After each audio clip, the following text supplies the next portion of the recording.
गुरुवार प्रणाम। मैं संजय कुमार। कैसे 20 दिन बीत रहे हैं पता ही नहीं चला। 19 दिन तो बीत चुके, आज 20वां है।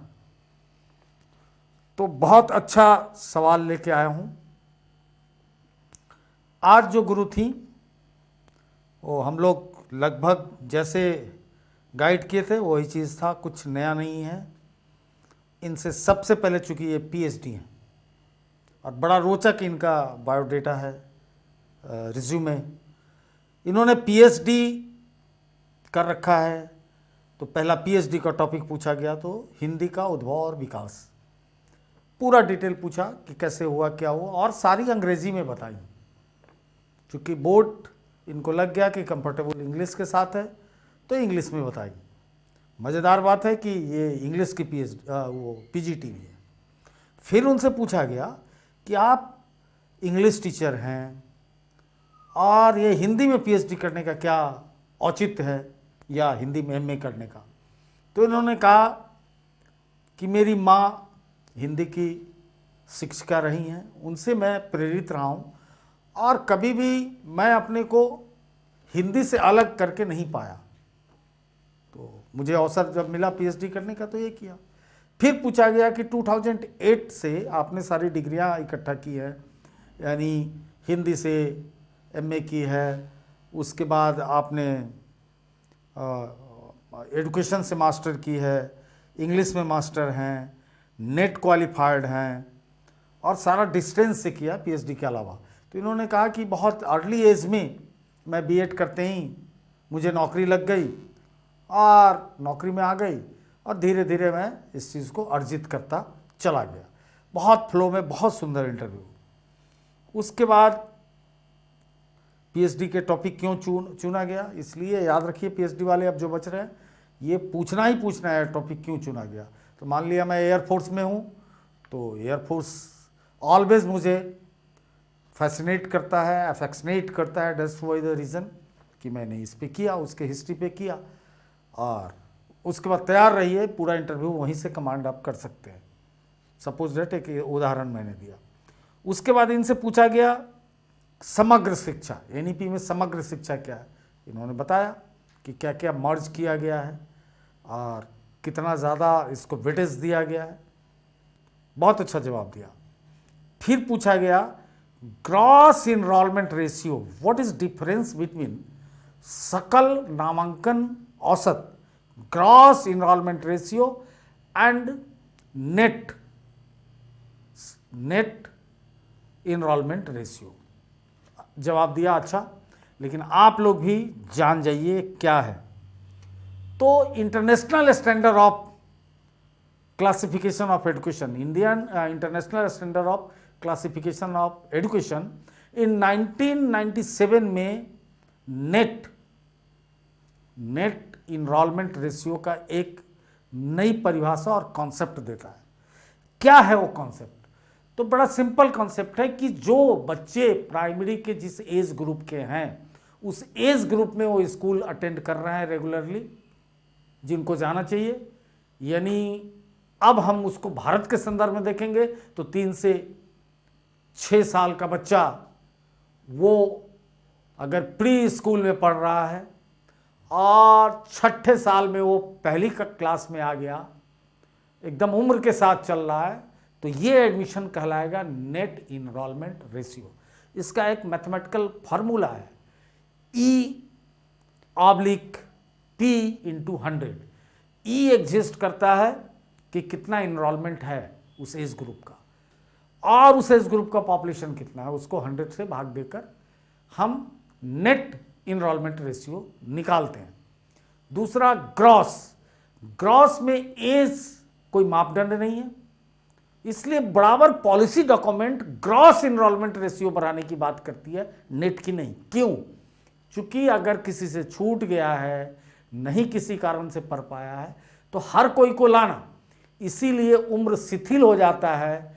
और कई बार ये केस देखा गया है कि बहुत सारे HOS वायलेट करते हैं किसका, राइट टू एजुकेशन एक्ट का। वो उम्र बड़ा समझ के कहते हैं इस क्लास लायक नहीं है, इसकी अंडरस्टैंडिंग नहीं है, लेकिन ऐसा नहीं है। चूंकि नई शिक्षा नीति में भी क्रॉस इनरोलमेंट रेशियो बढ़ाने की बात है कि ठीक है छूट गया, मौका नहीं मिला, जहां से मौका मिले उसको लाना है। तो ये याद रखिए कि which one is the more applicable और मोर सजेस्टेड कॉन्सेप्ट, तो अनडाउटली ग्रॉस इनरोलमेंट रेशियो ही है। फिर आपसे पूछ सकता है कि नेट की बात सरकारें क्यों नहीं करती हैं, डॉक्यूमेंट में क्यों नहीं आता है। तो सीधा आपको कहना है कि सरकार सबको पढ़ाना चाहती है, सरकार किसी आंकड़ों में नहीं जाना चाहती है। ये तो जो असेसमेंट इवोल्यूशन एजेंसियां है, असर है या ये लोग का काम है। सरकार सबको अवसर देना चाहती है, ये दिमाग में रहना चाहिए। हालांकि हकीकत ये है, जो जान जाइए, जो बोलना नहीं है, कि डेटा चाहिए सरकार को। तो जो डेटा मजबूत बनता है ग्रॉस से, नेट से नहीं, तो दुनिया को दिखाना भी है, इसलिए भी ऐसा होता है। तो सर्व शिक्षा अभियान के साक्षरता मिशन भी नेट में आ जाता है, हाँ ग्रॉस में आ जाता है, नहीं तो बार हो जाएगा। वो सबको जोड़ के हम कहते हैं। बहुत अच्छा क्वेश्चन है। उसके बाद व्हाट इज सोसाइटी, सोसाइटी क्या है, एकदम बहुत बढ़िया, जितना बताया। Why school is a mini society, समाज क्या है, स्कूल एक लघु समाज क्यों है, तो इसका भी उन्होंने बहुत अच्छा दिया। हैव यू रीड NEP 1986, बोले जी मैंने पढ़ा, नई शिक्षा नीति को पढ़ा है। क्या डिफरेंस है नेशनल एजुकेशन पॉलिसी 2020 और नई शिक्षा नीति 1986 के बीच? इन्होंने बहुत अच्छे से वही नीचे से पकड़ा, बोला कि नहीं ये तो पहले भी था, एलिमेंट्री चाइल्ड केयर एजुकेशन। बोले नहीं अब मेन स्ट्रीम में आ गया है। तो जो क्लास में बताया गया है, कई बार बताया गया है, इन्होंने अच्छे से जवाब दिया। उसके बाद लोकल बॉडी का क्या और रोल है एलिमेंट्री एजुकेशन में? तो elementary education basically local body के पास ही है। तो ये इन्होंने कहा कि लोकल बॉडी ही सब कुछ है। एक क्वेश्चन इनसे पूछा, गिफ्टेड स्टूडेंट को कैसे पहचानेंगे? इन्होंने क्या आंसर दिया, मैं इस पे बात नहीं कर सका था, लेकिन आगे से अगर किसी से पूछता है तो आपके पास बिना टूल्स का मत कुछ बोल दीजिएगा, वरना आप मेरी हत्या करेंगे। आप शुरू से पढ़े हैं, B.Ed वाले, DLED वाले, PhD वाले एजुकेशन, MA एजुकेशन, सब जगह एक आदमी है, बहुत ही महान आदमी है, उसकी जरूर पूजा की जानी चाहिए। वो कोई और नहीं, अल्फ्रेड बीनेट है, जिसको हिंदी किताब बीने लिखते हैं। तो अल्फ्रेड बीनेट फ्रांसीसी था, बहुत अद्भुत प्रतिभा का आदमी। चूँकि मैं सबको अच्छी तरह से जानता हूँ आपके आशीर्वाद से। जीवन में उसे कष्ट ही कष्ट था, पिताजी छोड़ दिए माँ को, और वो फिर माँ उसे बहुत पढ़ाना चाहती थी, उसे डॉक्टरी की पढ़ाई। आज जैसे हम मल्टी डिसिप्लिनरी एजुकेशन की बात करते हैं, वो यूरोप में था, ऑलमोस्ट हमारे इंडिया में भी था। नालंदा और विक्रमशिला के सिलेबस में मल्टी डिसिप्लिनरी ही था। तो वकालत की भी पढ़ाई की और चिकित्सा की, लेकिन मन रमा नहीं। इंडिपेंडेंटली वो साइकोलॉजी की पढ़ाई करने लगे और धीरे धीरे उनका ताल्लुकात साइकोलॉजी से बढ़ता गया। आदमी थे आलसी मिजाज के, वो कहीं फ्रांस से ज़्यादा गए नहीं, न कहीं कुछ। फ्रांस में भी बहुत कॉन्फ्रेंस इस समय पार्टिसिपेट नहीं करते थे, और जहाँ काम करते थे उससे पैसा नहीं लेते थे। ये बहुत बड़ा मौका रहा कि इनको काम खूब मिला, और ये पैरेलल इनकम कुछ था इनके पास, जिससे अपना जीविकोपार्जन करते थे। दिन भर साइकोलॉजिकल लैब में रहते थे।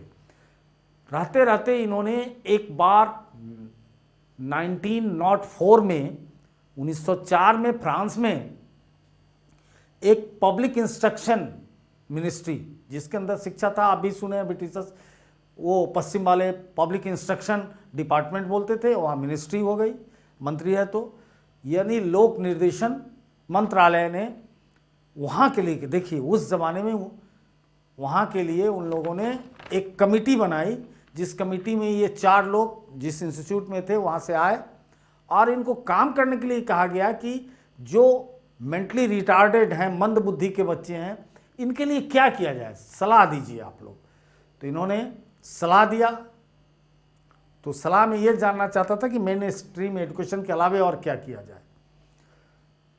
तो उसी दौरान इन्होंने वही साइमन इनके साथ थे, बीनेट साइमन फार्मूला आया जो आईक्यू को लाया। आईक्यू है क्या?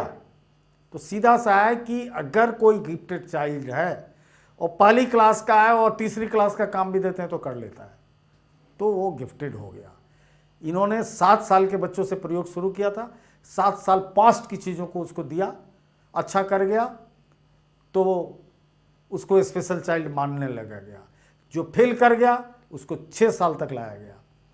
तो इस ढंग से उस ईयर से जोड़कर फिर एक नया वर्ड इन्होंने कॉइन किया, मेंटल एज, जिसके बाद ये दुनिया में, पूरी दुनिया में इसको इंडोर्स किया और आज भी यही बेस है किसी गिफ्टेड चाइल्ड को समझने का, देखने का।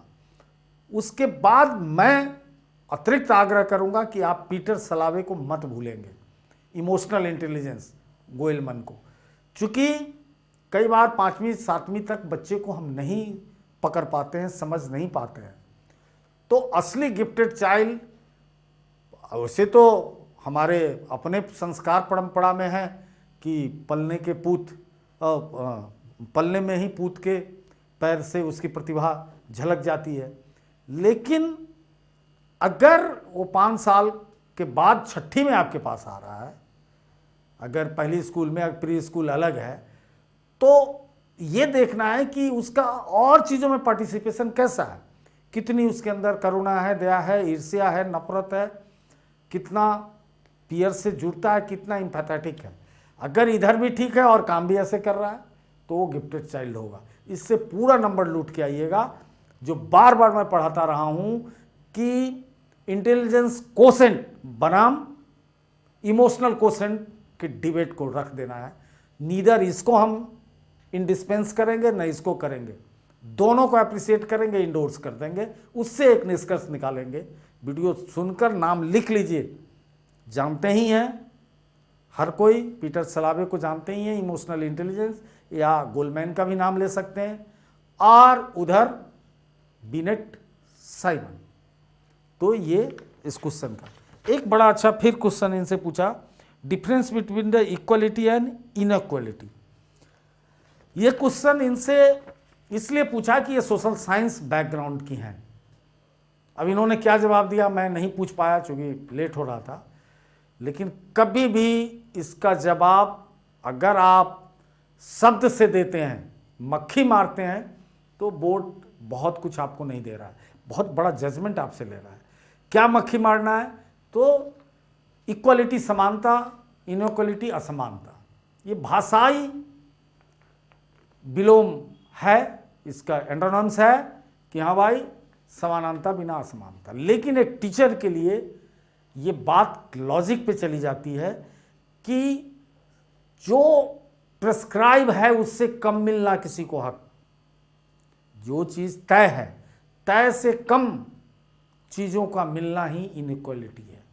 मैथ में वही है कि जितनी उसकी क्षमता, कैपेसिटी, डिजर्विंग, उससे कम मिलना ही जन्म देती है। तो शब्द के जेनेसिस को समझिए, न कि सीधे मक्खी मार देना है कि जो चीज़ होना चाहिए उससे कम मात्रा में जो है तो इनइक्वलिटी है, उसमें डिस्पैरिटीज है, उसमें तय पोषक तत्वों से कम अगर मिड डे मील रहा है तो इनइक्वलिटी है, समथिंग रॉन्ग है, चूंकि पढ़े लिखे की भाषा में। उसके बाद you are do so many subject, why not you apply for the college education. उन्होंने कहा कि 3 पीढ़ी से तो हम लोग हैं शिक्षा में, पति भी है मेरे, रम गई हूँ, इसलिए मैं उधर देखी ही नहीं, पढ़ना मेरा हॉबी है, इसलिए ऐसा की। तो बहुत अच्छा इंटरव्यू रहा मैम, मिठाई का डब्बा तैयार रखिएगा। और एक आग्रह भी आप लोगों से करूंगा कि मैं कल एक पॉलिसी आई है डीएलएड प्री स्कूल के लिए, 2 इयर्स का हो गया, दिल्ली में पहले ही से था। उसमें कुछ लोग अगर ऑथर बनना चाहते हैं, कुछ कंट्रीब्यूशन भी किताब मतलब लिखने में करेंगे, और ना भी करना चाहते हैं तो हम में से कुछ गुरुओं को ये मौका देंगे। चीज़ों को देखिए और लीजिए, और जिस रूप में मिलना है, जुड़ना है तो जुड़िए। मैं जुड़ना चाहता हूँ आप लोगों से, तो संपर्क मनीष जी से करके बात कीजिए। जय हिंद।